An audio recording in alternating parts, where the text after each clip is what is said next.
Apa kabar hari ini Bapak Ibu? Luar biasa. Sekali lagi cuma Pak Pedi bersuara biasa aja dapat dengar. Apa kabar hari ini Bapak Ibu? Luar biasa ya. Semoga memang luar biasa ya Bapak Ibu ya. Karena saya percaya kita punya Tuhan yang luar biasa tadi di jamaat Tuhan.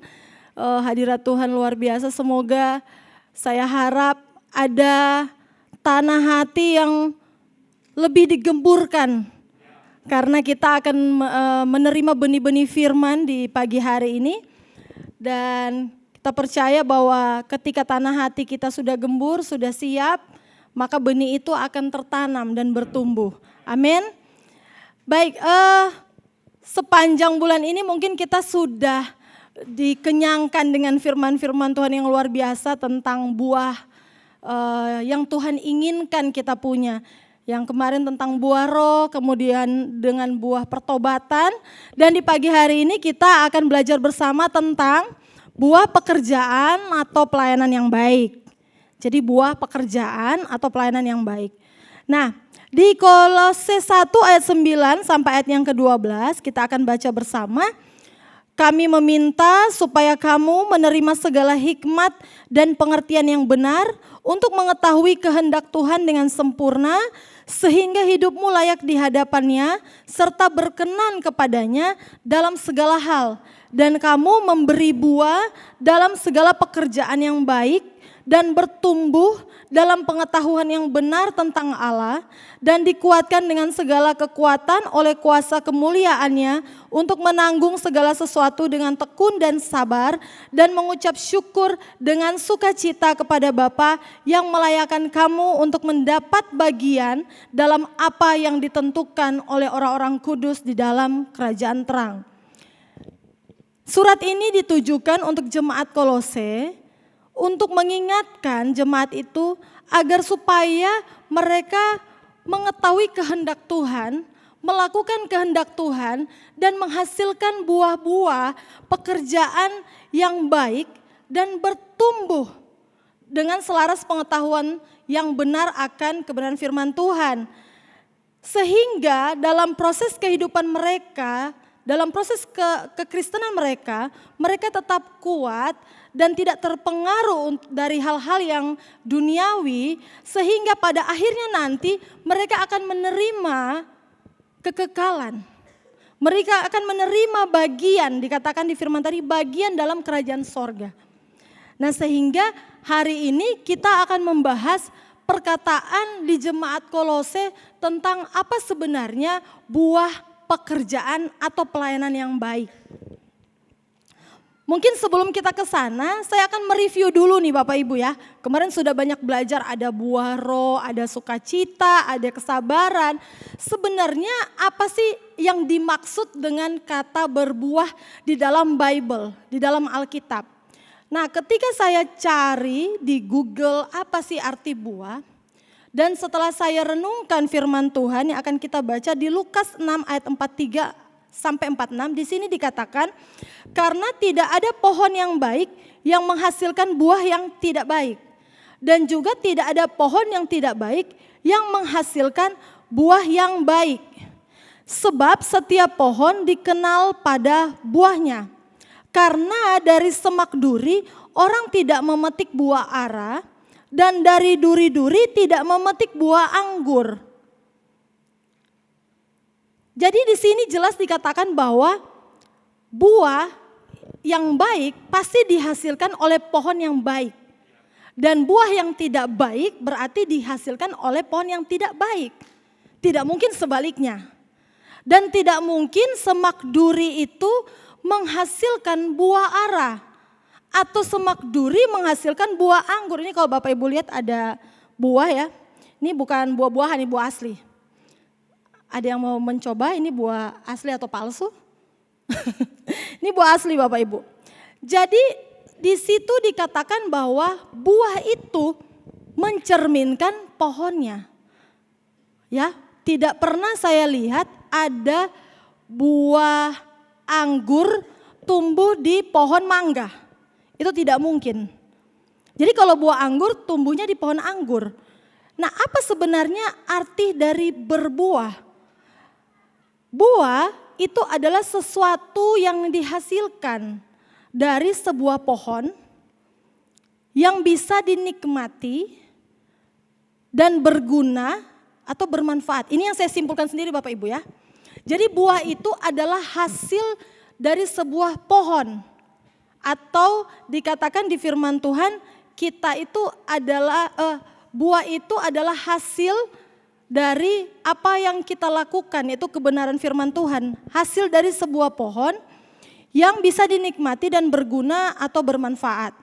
Nah Bapak Ibu, saya cerita tadi pagi bahwa saya tuh sulit membedakan pohon sebenarnya.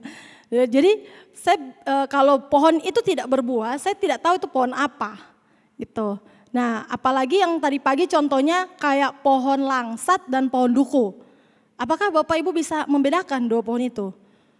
Pasti susah juga kan Bapak Ibu ya. Dia pun berbuah itu kadang sulit karena dua jenis itu sama. Bedanya itu pas dibuka. Nah pas dibuka, oh yang agak-agak manis nih duku, yang agak asam-asam bijinya gede-gede tuh langsat gitu kan. Nah apalagi yang gak ada buahnya Bapak Ibu, kita tuh gak tahu ini pohon apa gitu. Jadi apa yang dikatakan di firman Tuhan, itulah yang kita saksikan sekarang ini bahwa memang tidak akan ada yang bisa mengenal pohonnya kalau tidak berbuah. Nah bagaimana ceritanya kalau tidak ada buah. Padahal dia pohon yang harusnya berbuah. Nah itu, jadi buah itu adalah hasil. Kalau di translate di Wikipedia disebut dia pohon itu produce, jadi menghasilkan. Jadi dia menghasilkan namanya buah. Nah kita sebagai orang yang percaya, kita juga diminta bahkan dituntut oleh Tuhan untuk kita menghasilkan buah. Salah satunya adalah buah pekerjaan dan pelayanan yang baik. Nah, apa yang disebut dengan buah pekerjaan atau pelayanan yang baik? Buah pekerjaan dan pelayanan yang baik artinya adalah hasil yang baik, yang berdampak dan bermanfaat dari pekerjaan atau pelayanan yang kita lakukan. Nah, hasil yang baik berarti ada hasil yang tidak baik. Betul nggak Bapak Ibu? Ya pasti ada hasil yang tidak baik. Nah contohnya begini, ada buah misalnya ya, contoh kayak buah jeruk lah misalkan. Kita kan gak bisa tahu nih buah nih asam apa manis. Taunya pas kita rasa. Dan kalau itu udah asam, kita maksudnya saya enggak terlalu suka yang asam sekali. Suka asam tapi jangan terlalu asam. Nah kalau dia sudah sangat asam atau bahkan saya pernah menemukan jeruk yang tidak ada rasanya. Bapak Ibu pernah rasa? Pernah makan? Kayak hambar gitu. Aduh ini susah, mau dibikin jus harus ditambah gula berarti yang banyak. Nah ketika buah itu kita temukan, ini kayaknya enggak enak gitu. Kebetulan saya suka beli buah, ada langganan, suka beli. Nah kadang tuh enak, kadang juga enggak enak, kebanyakan yang enak sih. Nah karena kebanyakan enak ya udahlah saya tetap beli di situ. Tapi kalau kita udah makan terus itu buah di pohon ini tuh nggak enak, kita pasti nggak akan ambil lagi buah dari pohon itu. Contoh kayak kalau Bapak Ibu tahu rambutan itu ada rambutan utang itu dong, yang dia menempel dengan dia punya kulit. Itu susah sekali kan makan. Kalau kita makan rambutan yang terkelupas kan dia lebih gampang. Tapi kalau yang kayak melekat itu aduh susah, itu namanya rambutan utang. Kalau di kampung dibilangnya aduh rambutan-rambutan begitu enggak usah dimakan. Nah berarti ada orang Kristen yang menghasilkan buah yang tidak baik. Nah contohnya apa Bapak Ibu? Contohnya gini, ada orang yang rajin datang kebaktian, rajin datang ibadah, mungkin melayani sama seperti saya, tapi kehidupan dia setelah keluar dari sini itu berbeda. Nah Bapak Ibu bisa membayangkan itu berbeda. Dia menghasilkan buah enggak? Dia menghasilkan buah sebenarnya. Tapi masalahnya buah itu tidak bisa dinikmati. Tidak bisa bermanfaat bagi orang lain. Bahkan bisa berkemungkinan bisa jadi racun. Ada kan buah-buah di hutan tuh yang kayak racun gitu. Kalau makan ternyata buah ini beracun. Nah contohnya gimana? Iya. Nah orang kan tahu Bapak Ibu bahwa kita orang Kristen, kita orang yang lahir baru. Tapi ketika di luar sana kita mencerminkan sifat kita yang bertolak belakang, itu akan menjadi racun bagi orang lain. Sehingga dia pikir, oh ternyata orang Kristen begitu ya. Di hari Minggu happy Sunday, tapi setelah hari Seninnya happy atau happy apa gitu kan. Bertolak belakang. Nah, menghasilkan buah tapi buahnya tidak bisa dinikmati, tidak enak, dan bahkan mungkin bisa berbahaya bagi orang yang memakan. Nah, kedua contohnya, ada orang yang kelihatannya dia bekerja, dia mungkin pemimpin di sebuah perusahaan atau mungkin dia punya usaha, kelihatannya hebat, tapi orang yang berada bekerja dengan dia itu tidak merasakan kedamaian kerja dengan orang ini. Dia mungkin orangnya suka meres tenaga anak buahnya, ya kan? Emang kain pel diperas gitu. Diperas gitu kan, diambillah tenaganya, digaji dengan tidak layak. Atau mungkin dia di kantor suka sikut kanan sikut kiri, ngejelekin temennya hanya untuk supaya bosnya itu bisa mempromosikan dia. Kan banyak yang seperti itu ya. Di luar, di sini nggak ada. Nah itu orang-orang yang bekerja dan melayani tapi hidupnya itu tidak menghasilkan buah yang enak, buah yang bisa dinikmati dan tidak bisa bermanfaat bagi orang lain. Sehingga Paulus menekankan untuk kita sebagai orang Kristen itu harus menghasilkan buah pekerjaan yang baik agar bisa dinikmati oleh semua orang. Nah, mengapa kita harus menghasilkan buah yang baik? Pertama Bapak Ibu, supaya hidup kita berguna.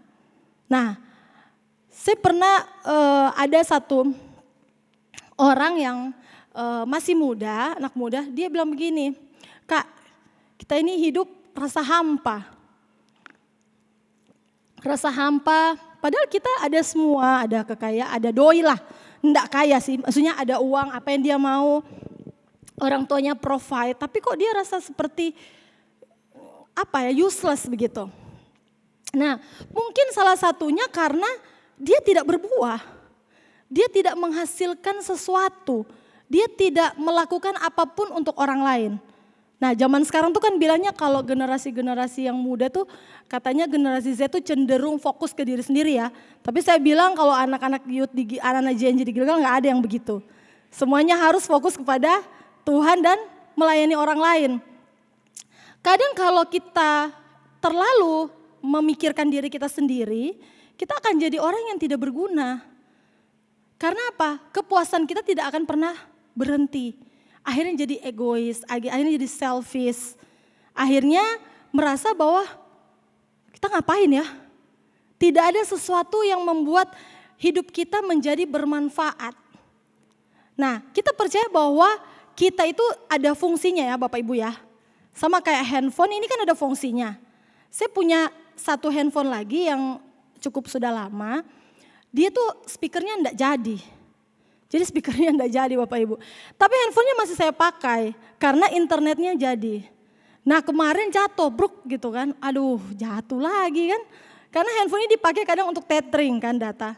Saya bilang ya kalau ini error jaringannya udah enggak bisa lagi dipakai. Mau di ngapain nih handphone? Udah enggak bisa telepon, terus jaringannya juga mungkin tersendat gitu kan. Kameranya juga sudah enggak oke. Diapakan Bapak Ibu itu? Kalau bukan dimuseumkan kan? Pasti dimuseumkan. Nah, kenapa kita harus berbuah? Supaya kita tidak dimuseumkan. Tahu gak dimuseumkan? Kayak saya punya cerita ada anak dulu waktu dia sekolah. Dia ada dan tidak ada dalam kelas kayaknya orang tidak peduli gitu. Kayak invisible. Itu seperti dimuseumkan loh Bapak Ibu. Kayak ada ngana deh enggak, kayak enggak efek gitu. Nah jangan sampai jadi begitu. Hidup kita tuh harus berguna dan bermanfaat bagi orang lain.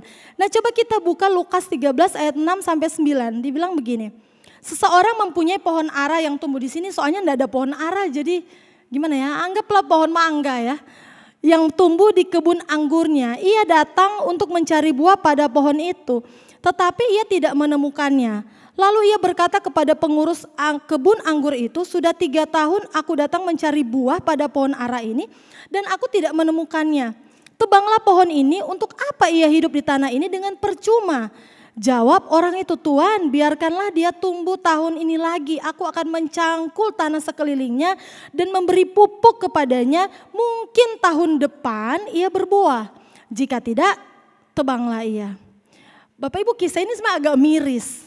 Karena ini cerita tentang sebuah pohon perumpamaan. Jadi Yesus kan suka kasih perumpamaan. Ada pohon yang dia tuh udah 3 tahun berbuah dan mungkin memang secara aturannya kalau pohon ara itu 3 tahun tuh harusnya sudah bisa berbuah.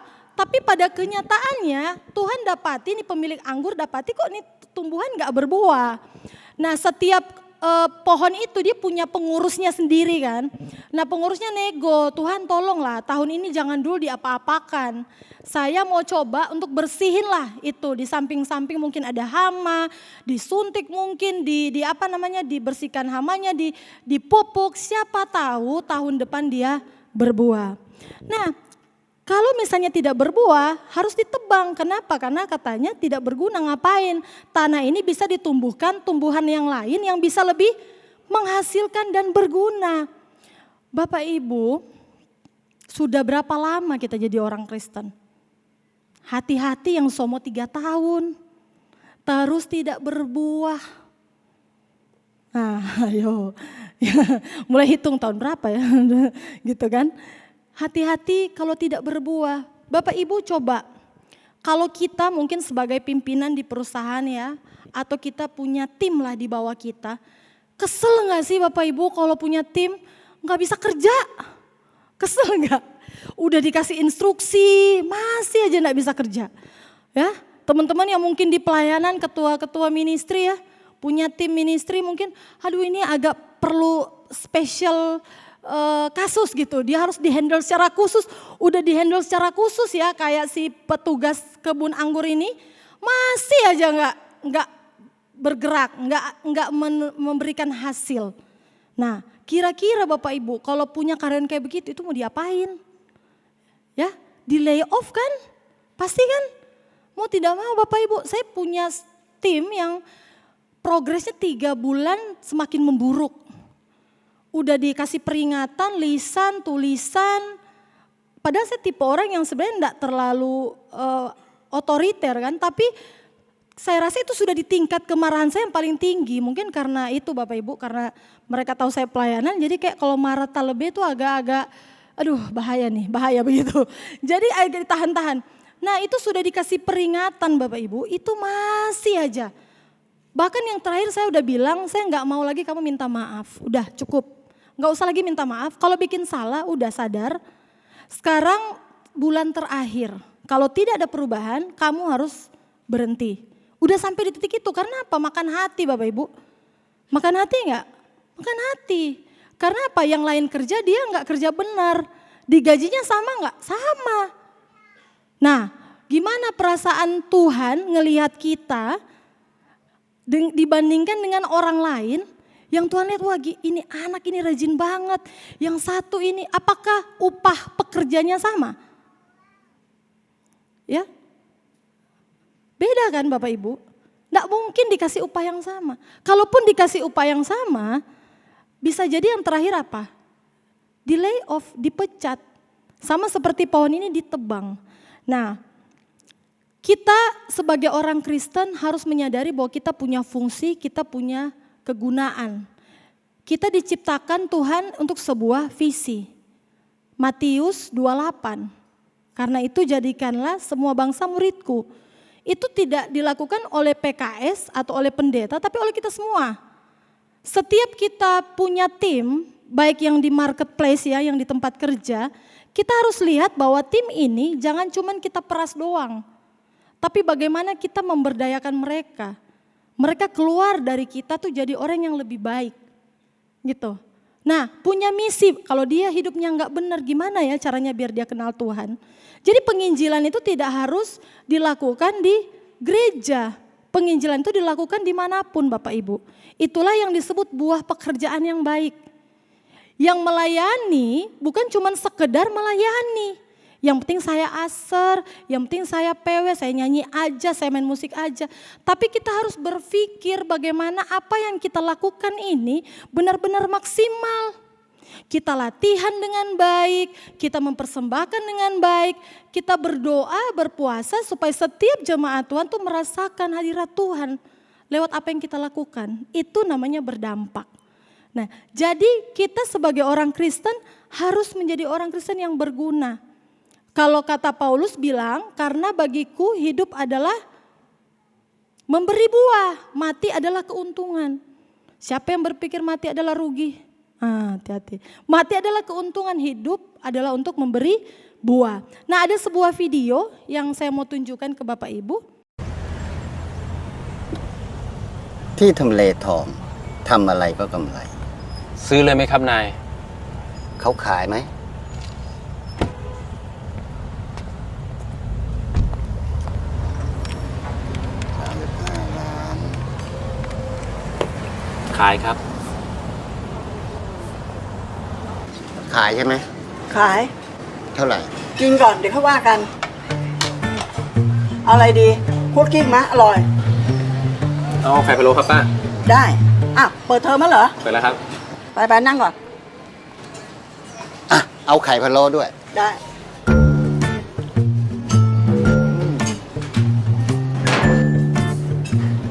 ไม่ได้สั่ง ฟรีถ้าไม่พอก็ไปตักเพิ่ม น้ำซุปก็มีนะ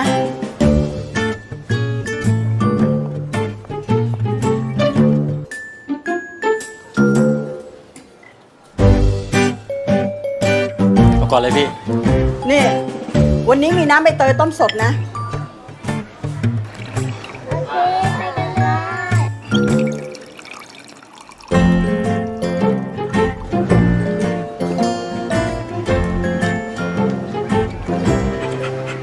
ไอ้ขาวรอแป๊บ สรุปเท่าไหร่ 35 บาท ตึกเนี่ยนะ ข้าว อ้าว ไม่ขายตึกเหรอ ปึกไม่ขาย อ้าวเหรอ แล้วขายถูกอย่างเงี้ยได้อะไรอ่ะ นุ่น นักศึกษา จะได้มีเงินไปจ่ายค่าเทอม พนักงานออฟฟิศก็พอจะมีเงินเก็บบ้างตอนสิ้นเดือน พวกมอเตอร์ไซค์จะได้มีค่าน้ำมันไปวิ่งรถ ลุงนั่น กินตั้งแต่เปิดร้านใหม่ๆ จนเดี๋ยวนี้ไม่ต้องเช่ารถเขาขับแล้วนุ่น มีเหลือเท่าไหร่ก็ให้ลูกหมด และไอ้ขาวจะได้มีข้าวกินทุกวัน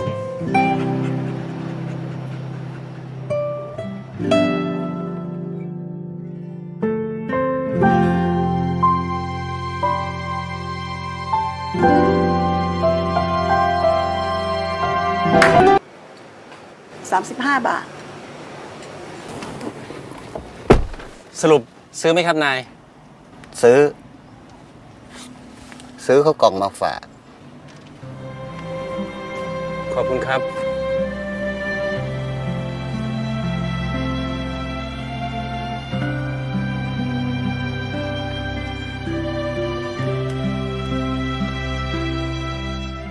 Jadi bagaimana dia bisa jadi berguna bagi banyak orang, dan ternyata pelanggan yang hadir saat itu adalah dia punya customer memang dari zaman dulu gitu.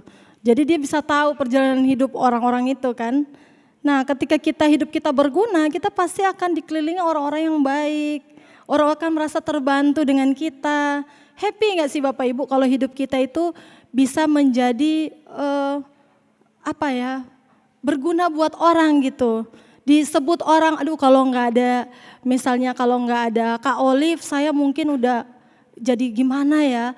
Kalau mungkin nggak ada Kak Jili, saya mungkin udah pengangguran ya. Serius itu enak banget Bapak Ibu, kalau hidup kita itu bisa berguna bagi orang lain gitu. Nah yang kedua, kenapa kita harus memberi buah? Karena untuk memuliakan Tuhan. Tuhan bilang begini, akulah pokok anggur, kamu ranting-rantingnya. Kalau kamu ada di dalam aku di dalam kamu, menempel dengan pokok anggurnya, maka kita akan berbuah banyak. Dan ketika kita berbuat banyak, Bapakku dipermuliakan, dikatakan, dan demikian kamu adalah murid-muridku. Berarti Tuhan juga menghendaki kita orang Kristen tuh bukan hanya sekedar jadi orang Kristen Bapak Ibu. Tapi bagaimana kita itu bisa berbuah banyak. Nah cara berbuah banyak tentunya kita harus menempel dengan pokok anggur. Kita harus menempel dong dengan Tuhan. Gimana caranya sebuah ini bisa tumbuh sendiri nggak ada pohonnya. Ini kan aneh. Dia kan pasti tumbuh dari sebuah pohon. Nah, bagaimana kita memuliakan Tuhan adalah dengan kita berbuah Bapak Ibu. Saya bilang di pagi tadi, waktu saya udah habis Pak. Sih boleh Bapak ya. Saya bilang tadi pagi gini, saya pernah kesaksian ada teman yang dia tuh masuk karena direkomendasikan orang gitu. Dan dia memang waktu itu ngomong, Kak saya enggak mau masuk jalur begini begitu. Saya mau ikut tes dong. Tapi saya bilang ambil positifnya. Berarti kamu masuk karena ada orang yang percaya kemampuan kamu tanpa harus tes. Tapi memang bebannya lebih berat Bapak Ibu. Kalau kita itu direkomendasikan seseorang. Itu bebannya beda. Dengan kalau kita kayak ikut dengan kayak kemampuan kita sendiri. Nah, bagaimana dengan kehidupan kita Bapak Ibu yang orang jelas-jelas tahu bahwa kita itu orang Kristen. Mungkin sering-sering update status di sosmed, saya nggak masalah dengan update status, saya juga hobi update status walaupun suka alay terus rohani gitu kan. Nah misalnya anak muda kan, tapi hati-hati Bapak Ibu kalau misalnya kita suka posting kegiatan aktivitas rohani kita, mereka tahu bahkan mungkin kita pelayanan, tapi hidup kita itu berbicara sebaliknya, itu bukan memuliakan Tuhan yang jadinya mempermalukan Tuhan, tadi Pak Edi bilang. Nah kita harus tahu bahwa kita itu merekomendasikan Bible, merekomendasikan Injil untuk diterima oleh orang lain. Minggu lalu Pak Edi sharing soal buah pertobatan, bagaimana orang mau bertobat kalau kita sendiri orang lihatnya tobat-tobat. Iya kan? Pekerjaan kita nggak beres, datang kantor, smokol, abis smokol jam 8, jam 9, jam 12 dia makan siang, jam 2 dia udah ngopi, jam 4 dia snack, kapan kerjanya? Mau jadi berkat bagaimana? Apalagi kalau titip absen. Ya nggak masalah titip absen kalau dia lagi kerja di luar, mungkin nggak sempat absen. Lah kalau dia titip absen terus dia tidur di rumah. Gendut, saya jadi gemes banget saya bilang. Kamu teman-teman kamu bangun jam 8, bangun jam 6 pagi jauh-jauh dari Minut ke kantor saya bilang. Kamu alasannya telat bangun. Pengen tak bejek-bejek gitu orang gitu. Kesel kan Bapak Ibu kesel. Gimana orang mau bertobat ngelihat kita, orangnya malah tobat-tobat. Ya, jadi kenapa kita harus berbuah? Karena supaya kita jadi orang yang berguna. Orang senang dekat sama kita. Yang kedua, supaya kita bisa memuliakan Tuhan. Nama Tuhan dipermuliakan.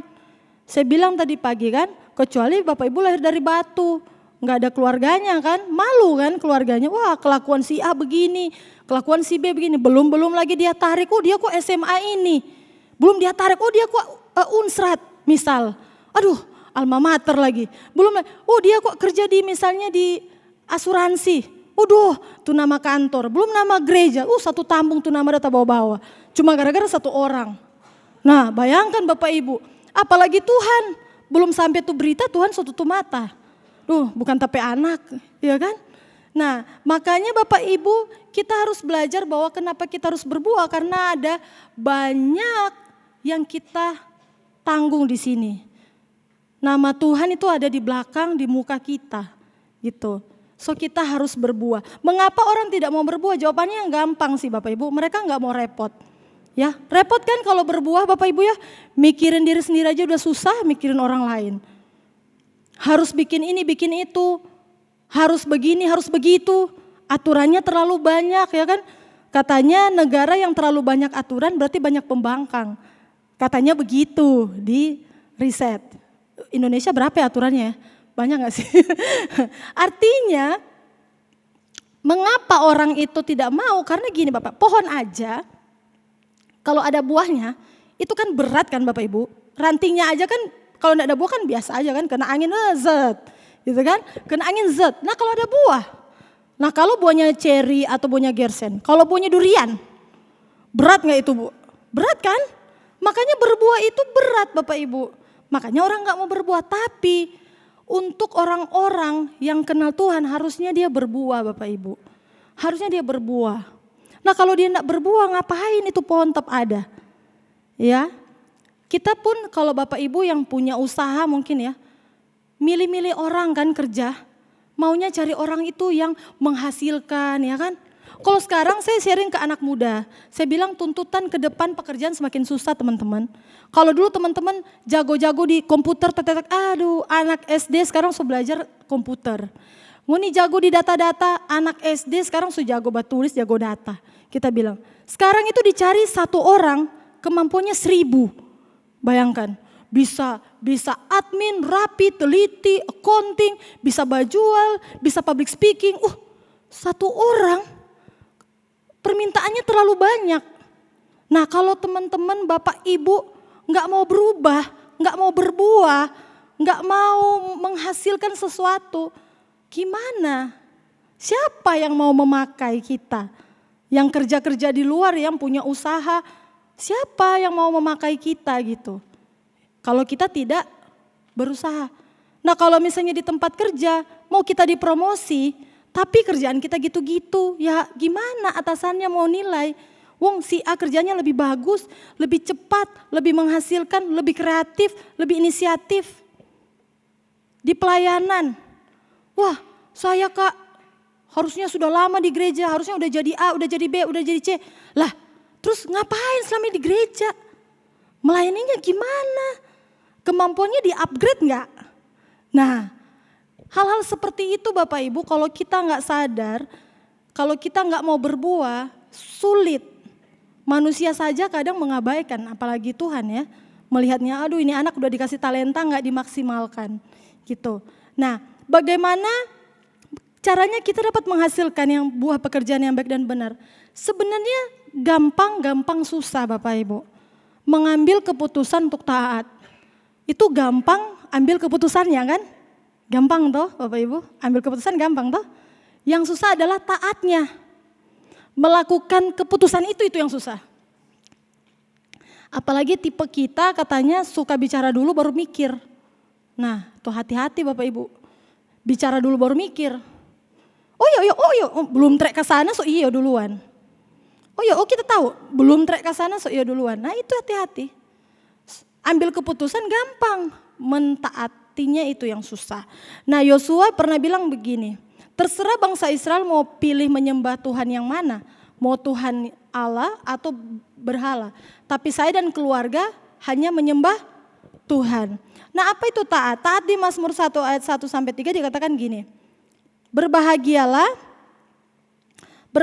orang yang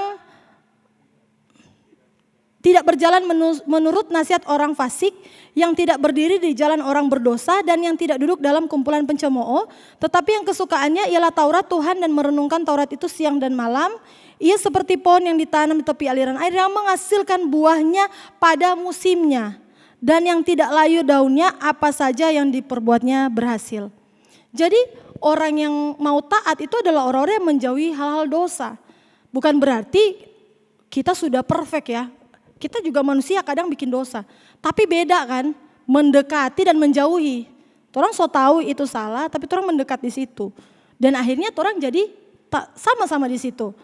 Nah sulit untuk orang berbuah kalau orang tidak bisa taat. Kemarin waktu komsel di GNG itu saya duduk pegang komsel yang FCL-nya terlambat datang. Terus saya bilang, bahas soal khotbah Pap Edi. Saya ngomong, bagaimana tentang buah-buah pertobatan, bla bla bla bla. Terus anak-anak bilang, Kak, saya agak susah. Soalnya kalau saya mau injili, dibilangnya, oh sama-sama kok pendosa tuh orang. Saya ketawa, saya bilang, kok begitu? Iya sih Kak, kita soalnya masih gampang terpengaruh. Nah, susah di kitanya Bapak Ibu, kalau kita mau berbuah, tapi kitanya masih hidup setengah-setengah. Kita masih gampang terpengaruh dengan dunia. Sulit bagi kita Bapak Ibu. Makanya mengambil keputusan untuk taat itu berarti benar-benar meninggalkan. Tidak boleh lagi ada di dua kaki Bapak Ibu. Kalau hari Minggu di kaki kiri, hari yang lain di kaki kanan, nggak bisa begitu. Orang akan melihat hidup kita biasa aja. Nggak ada yang mereka bisa lihat untuk mengikuti apa yang kita bilang gitu. Nah, contoh, kita sebagai orang tua pengen anak yang dengar-dengaran taat atau yang nakal? Coba, orang tua jangan bohong-bohong loh. Kan ngomong kan, aduh tapi anak begini Sindri tolong Lela. Iya Bu, sabar Bu ya gitu saya bilang. Jangan melawang-melawang kalau sama orang tua. Ya orang tua aja kita pengen anak yang taat. Nah pemimpin kita lebih suka anak yang pamalawang atau yang taat? Taat ya. FCL katakan amin. Amin. Ya banyak yang dengar ya anak-anak selnya ya. Pemerintah suka masyarakat yang taat. Jadi sebenarnya kita itu pengen orang itu taat sama kita, tapi kita juga sulit taat sama orang lain atau sama Tuhan sendiri. Nah, gimana mau berbuah Bapak Ibu? Nah, dikatakan di kitab Roma itu dibilang begini, Paulus bilang bahwa wah dia happy banget mendengar jemaat dia di Roma itu ketaatannya udah tersebar. Wah luar biasa. Kalau bilang ketaatannya tersebar, wah itu luar biasa. Nah saya pernah cerita bagaimana di gereja kita dibangun value-value, ada ke teman-teman saya yang lain. Mereka bilang, ih serius seperti itu? Iya, ini gak boleh, ini gak boleh. Hebat banget ya. Itu, sampai segitu ya. Ya saya ngomong kan karena saya gak bikin. Coba kalau saya bikin, malu. Gak mungkin saya ngomong, oh ini bisa rasa ininya tertuduhnya ada kan. Nah. Jadi kita harus mengambil keputusan Bapak Ibu untuk taat. Yang kedua adalah setia. Bapak Ibu di Matius 24 ayat 46 dikatakan gini. Poin terakhir ya Bapak Ibu ya. Berbahagialah hamba yang didapati tuannya melakukan tugasnya itu ketika tuannya itu datang. Bapak Ibu kita itu bagaimana caranya mau berbuah itu setia. Katakan setia. Nah. Saya handle anak-anak muda tim saya itu mereka itu gini, trennya itu agak kurang di loyalitas. Jadi kalau kerjaan kayaknya nggak oke, gaji juga nggak oke, mereka cenderung cepat untuk mencari pekerjaan yang baru. Saya ngomong, teman-teman jangan jadikan tren itu yang masih muda-muda itu menjadi prinsip kalian. Orang perusahaan manapun dia akan mencari orang-orang yang setia. Dia gak mau cari namanya bajing lompat.